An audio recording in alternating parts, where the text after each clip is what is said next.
Looking back to Tuesday evening and the game that was called off against Walsall, how disappointing was that when you wanted, I guess, to keep the momentum going after the Crawley game? Yeah, we were absolutely devastated when we got there, got on the pitch and then the referee called off. We didn't think it should have been called off, but we were prepared really well for it.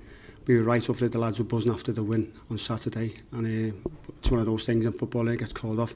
It just means now that we've got a lot of games, Saturday, Tuesday games coming up, but it's going to be tough. Obviously it'll test our squad, the size of our squad, but we'll take it on the chin and get on with it.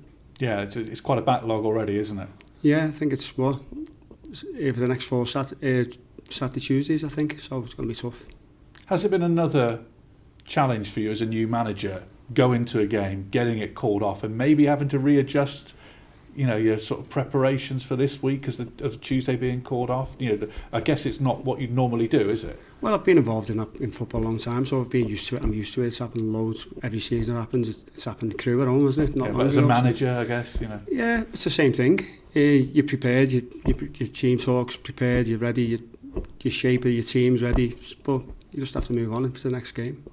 And the next game, Sutton, another team fighting for their survival. Yeah, they'll be fine with their lives. It's going to be no easy game. So I've told the players that don't go into the Saturday's game thinking it's going to be an easy game, because it's not. They're a big, solid team, really good, dangerous on set pieces, and especially long throw-ins. So we've got to be on our game to get results on Saturday. It's going to be a really, really tough game. And I guess Colchester, the last home game, was absolute proof of that, wasn't it? Another team that was struggling that came here and took the 3 points. Yeah, we did speak about that this morning at training. We said we can't go in nowhere near the same mindset as we did against Colchester. We've got to go in on a really high set of really high tempos right from the first whistle and take the game to them, which we will Saturday. Do you think, strangely, that all of a sudden you've become more of an away team than a home team? I said that the other day. I was speaking to Dan Gill the other day about this.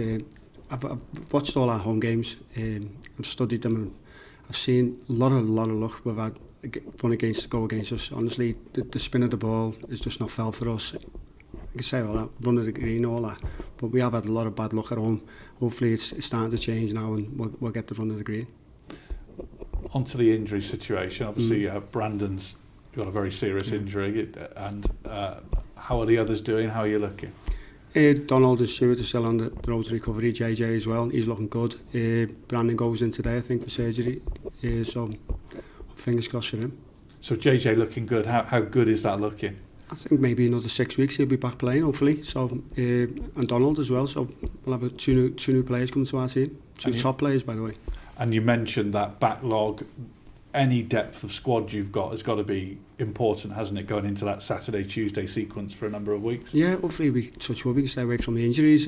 Obviously, when players play a lot of games, they can get injuries very easy. So I say we've got a squad of 20, 22 players, so we'll have to keep them all wrapped up in cotton wool. And is the message still, this is a playoff campaign, this is a battle to get into the playoffs? Oh, definitely. You should have seen the lads this morning. They were buzzing, they were flying in training, really, really sharp, looking at it, they're full of confidence. We are looking up. We want to push on for the playoffs. We don't want to be fighting for relegation, and that's the message we're getting across to the players. Let's be positive. Go into games. Look at the players we've got around you and change them. We're all top players, so there's nothing to fear. Get money for your old phone. MazumaMobile.com.